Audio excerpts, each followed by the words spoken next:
Bien, Hipólito Yrigoyen gobernó en dos ocasiones y la primera de ellas fue entre 1916 y 1922. La cuestión es que, bueno, en su primera presidencia, Irigoyen encontró dificultades para gobernar. Una de estas dificultades era que la economía estaba controlada aún por la oligarquía, ¿no? Tengan en cuenta que el modelo agroexportador continuó para este entonces. Y bueno, dado que la mayor parte las grandes porciones de tierra estaban controladas por los terratenientes, entonces la economía estaba en manos de las clases altas. Por otro lado, el otro gran problema que tenía Irigoyen era que a nivel político los conservadores mantenían, mejor dicho, las bancas dentro del Congreso, es decir, tanto de senadores como de diputados. Entonces, esto lleva a Irigoyen a desarrollar estrategias para gobernar. La primera estrategia que utiliza, ¿no?, para poder gobernar sin ninguna clase de inconvenientes es el principio de intervención federal. La intervención federal es un principio consagrado en la Constitución que sostiene que el gobierno nacional puede intervenir en cada una de las provincias siempre y cuando ésta se hallare en peligro. La cuestión es que, bueno, esta práctica fue utilizada también en la época de las presidencias conservadoras para remover a miembros opositores dentro de los cargos políticos y así imponer a algún funcionario que sea perteneciente al partido gobernante. Bueno, en este caso Irigoyen, por medio de esta práctica, lo que hizo fue imponer funcionarios radicales.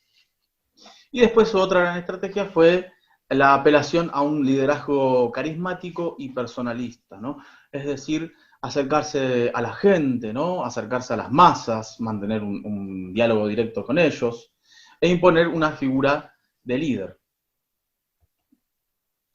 En ese entonces, bueno, el radicalismo, o sea, durante las presidencias radicales, se dio alguna especie de Estado liberal democrático, ¿no? O sea, democrático en el sentido de que, bueno, se reflejaba de manera limpia en las elecciones, ¿no?, la participación de la gente y se respetaron las libertades individuales. Y aparte de que esto permitió la ampliación de la ciudadanía porque los ciudadanos adquirieron sus derechos por medio del voto. Una particularidad también de la Unión Cívica Radical en tiempos de Irigoyen fue que, como yo ya había mencionado, el modelo económico se mantuvo, es decir, seguía prosperando el modelo agroexportador. Esto entonces va a llevar a una pregunta, ¿no? Una gran pregunta que sirve como ejercicio para ustedes, que sería el radicalismo. ¿Implicó cambio o continuidad? O sea, con respecto a la etapa anterior, a la etapa conservadora, ¿no? O sea, hubo cambio a nivel político. Cambió la estructura del poder, asumieron los radicales, decidieron hacer que todo sea de manera más limpia, pero continuidad, bueno, hubo continuidad también del periodo anterior, dado que él conservó el modelo agroexportador, las clases sociales que de alguna manera manejaban aún los hilos económicos y políticos, seguían siendo las mismas, eran diferentes. Entonces, recuerden esa pregunta, radicalismo, ¿cambio o continuidad? Cualquier cosa los invito a comentar después en la casilla de posteos, ¿no?, del video. Y bueno, continuamos.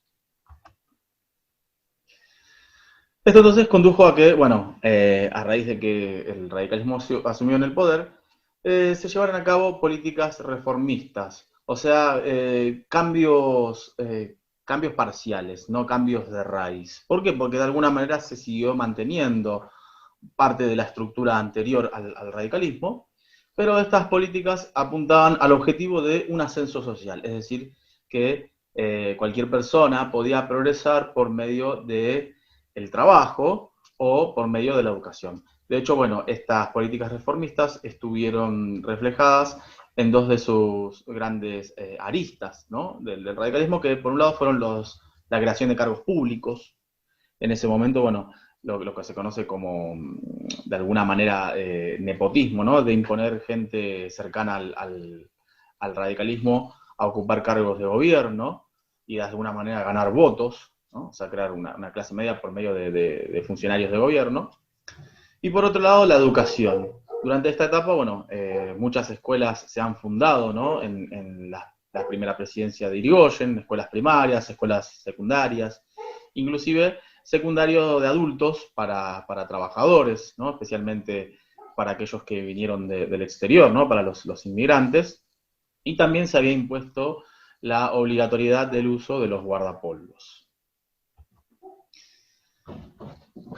Tenemos también que, bueno, a pesar de sus intenciones, el radicalismo tuvo medidas o adoptó medidas que en realidad fueron bloqueadas por el Congreso, ¿no? Dado que la mayoría de los miembros de las bancas eran conservadores, y que estas leyes, a pesar de las buenas intenciones de Irigoyen, no pudieron prosperar. Por un lado tenemos la ley de alquileres, que implicaba congelar los precios de los alquileres por 2 años, es decir, mantener el precio de alquilar una habitación o una casa, los tiempos mínimos establecidos, ¿no? Para la duración de ese alquiler, y límites para los desalojos, es decir, al momento de desalojar por no abonar las cuotas correspondientes, bueno, esto no iba a implicar que haya violencia, por eso el Estado de alguna manera iba a intervenir para mejorar esto, pero bueno, esta ley quedó sin efecto. Otras leyes que quedaron sin efecto eran, bueno, leyes de jubilaciones para algunos sectores laborales, como bancarios y empleados de servicios públicos, y la reforma de aquellos empleados que eran ferroviarios, pero bueno, no todos lograron beneficiarse, ¿no? Con estas reformas. Y bueno, después también por otro lado tenemos una ley de trabajo a domicilio, que de alguna manera obligaba a los empleadores a cumplir ciertas disposiciones sobre seguridad, sobre higiene, condiciones de trabajo, y establecer un salario mínimo para aquellos que trabajaran desde sus casas. Otro proyecto que también fue bloqueado fue el reconocimiento a las comunidades indígenas y protección laboral, aunque esto no prosperó, ya que, bueno, la ley, el Código de Trabajo, del que después voy a hablar, no fue aprobado. Entonces, los poco nativos que quedaban después de la campaña del desierto, que permanecieron en sus comunidades, debieron seguir trabajando en condiciones de explotación. Después tenemos también el proyecto de la creación de un banco hipotecario agrario, que era para que los colonos y agricultores, especialmente aquellos recién llegados de Europa, pudieran adquirir campos. Recuerden que, bueno, esto de alguna manera afectaba a los intereses de los terratenientes, ya que, bueno, la mayor parte de las hectáreas de los territorios obtenidos después de la campaña del desierto fueron repartidos entre los grandes propietarios. Bueno, como mencioné anteriormente, después tenemos un código de trabajo, ¿no? Que permitía regular las condiciones de los trabajadores, que no fue aprobado, y que esto también habría ayudado de alguna manera a las comunidades indígenas. Otro proyecto que también fue bloqueado fue la creación de barcos nacionales. Esto es muy importante, ¿no? Ya que era clave para el modelo agroexportador, para transportar las mercaderías al exterior, y no contábamos con barcos de bandera nacional, teníamos que alquilar barcos, y entonces la creación de barcos no fue posible en ese momento. Y por último, una ley propia de enseñanza también. Tal como había mencionado, la cuestión de la educación fue muy importante en la etapa del radicalismo, y especialmente el tema de lo que fue la educación universitaria.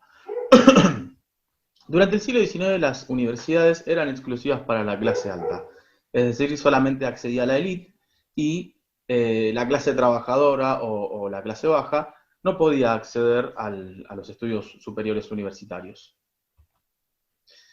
Fue entonces que para 1918 comenzó a haber reclamos de parte de los estudiantes. Estos reclamos tenían sus argumentos en que las autoridades estaban designadas por el Poder Ejecutivo, ¿no? O sea, por el presidente de la nación.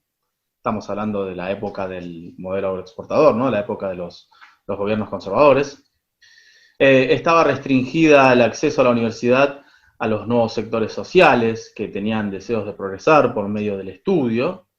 Los planes de estudio de los profesores de las universidades eran bastante atrasados, ¿no? Estaban fuera de época, había que modernizarlos, y sobre todo también había influencia de la iglesia, que también de alguna manera controlaba la educación en todo sentido, sea esta primaria, secundaria o universitaria. Y había escasa renovación docente, es decir, los profesores designados para las cátedras eran siempre los mismos, y no había siempre una alternativa para elegir estudiar alguna carrera o en este caso elegir alguna otra cátedra. Este movimiento de protesta, ¿no?, de los estudiantes universitarios comenzó en la Universidad de Córdoba. Ustedes acá pueden observar en la imagen de la izquierda, ¿no?, un grupo de manifestantes, ¿no?, de estudiantes que habían levantado estos reclamos con respecto a, digamos, de alguna manera, los defectos que tenía, ¿no?, la educación universitaria de ese entonces. Fue entonces que el gobierno nacional de Hipólito Yrigoyen atendió los reclamos de los estudiantes y de esta manera se produjo la llamada Reforma Universitaria de 1918, que de alguna manera es considerado un éxito del radicalismo. Esta reforma, bueno, permitió varios cambios. En primer lugar, que las universidades adquieran autonomía. ¿Qué quiere decir? Que las universidades no dependen del Estado nacional, salvo por, bueno, el aporte económico que el Estado hace a la educación universitaria. Pero bueno, las autoridades son designadas dentro de las facultades y no por el Poder Ejecutivo, tal como sucedía anteriormente. Después se estableció un sistema de cogobierno, es decir, además de las autoridades universitarias que se encargan, ¿no?, de la administración de las facultades, o sea, por ejemplo, los decanos, el cogobierno, o sea, el gobierno universitario va a estar también integrado por estudiantes de la universidad y por estudiantes graduados. Después se introdujo también el sistema de concursos públicos, es decir, que se iban a elegir docentes, ¿no?, de manera limpia por medio de convocatorias. Se crean también cátedras paralelas, es decir, que para una sola materia va a haber diferentes profesores, ¿no?, diferentes cátedras, no siempre el mismo docente, ¿no? Y por último, la llamada libertad de cátedra. ¿Qué significa libertad de cátedra? Bueno, la libertad de cátedra es la facultad que tiene el docente, ¿no?, de enseñar sin ninguna clase de condicionamiento ideológico, pero que esto tampoco implique una bajada de línea con respecto a sus estudiantes, o incluso lo que también se conoce como adoctrinamiento. Es decir, el docente enseña de acuerdo a sus criterios ideológicos, pero manteniendo cierto límite con respecto al adoctrinamiento. La reforma universitaria fue un movimiento muy importante a tal punto que esto permitió que se funden más universidades dentro del país y también se difunda a otros países de América Latina, permitiendo que la universidad sea gratuita, que todos puedan acceder a ella y que esto permita la creación de una nueva clase media.